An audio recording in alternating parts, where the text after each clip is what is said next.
गोवा राज्यात निर्मित मद्याचा साठा जालन्यात जप्त. राज्य उत्पादन शुल्क विभागाचा राणी उंचे गावात छापा. महाराष्ट्र राज्य लेबल असलेल्या विविध कंपन्यांच्या बॉटलमध्ये रिफलिंग करण्याचा कारखाना उद्ध्वस्त. गोवा येथील विविध निर्मित ब्रँडची दारू रॉयल स्टॅगसह इतर कंपन्यांच्या बॉटलमध्ये रिफिल करणारा कारखानाच राज्य उत्पादन शुल्क विभागाच्या भरारी पथकानं उद्ध्वस्त करत आज दोघांना बेड्या ठोकल्या आहेत. 2.25 लाख रुपयांचा मुद्देमाल जप्त केला. ही कारवाई घनसावंगी तालुक्यातील राणी उंचे गाव इथं करण्यात आली आहे. या कारवाईमुळे घनसावंगी पोलिसांच्या कार्यक्षमतेवर प्रश्नचिन्ह निर्माण होत आहेत.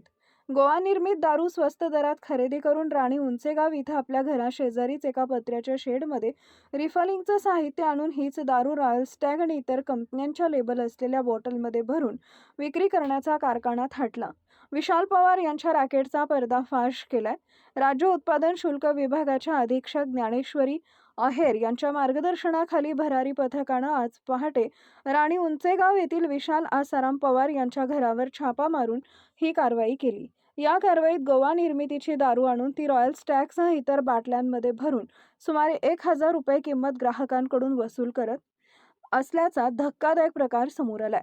राज्य उत्पादन शुल्क विभागाच्या अधिकाऱ्यांनी या व्यक्तीच्या घरातून रॉयल स्टॅग लेबल असलेल्या दारूच्या बाटल्या, गोवा निर्मित दारू तसेच देशी सखू संत्र असा सुमारे एकूण 2.25 लाख रुपयांचा मुद्देमाल जप्त केलाय. ही कारवाई राज्य उत्पादन शुल्क विभाग जालना अधीक्षक ज्ञानेश्वरी आहेर, प्रभारी निरीक्षक LM धनगर, विजेंद्र पवार, किशोर काळे, योगेश खरात, सुनील कांबळे, महिला कर्मचारी दीक्षा जाधव यांनी केली आहे.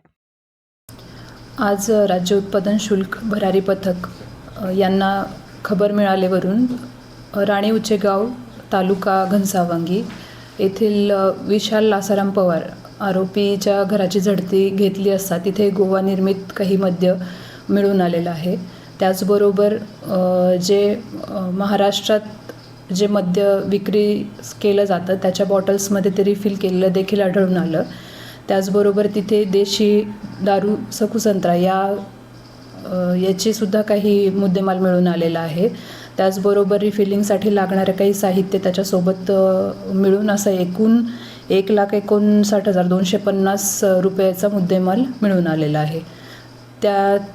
त्याकरिता त्या आरोपीवर महाराष्ट्र दारूबंदी कायदा 1949च्या अंतर्गत गुन्हा दाखल करण्यात आलेला आहे विविध कलमांतर्गत आणि पुढील तपास निरीक्षक श्री धनगर, भरारी पथक जालना, राज्य उत्पादन शुल्क हे करीत आहेत.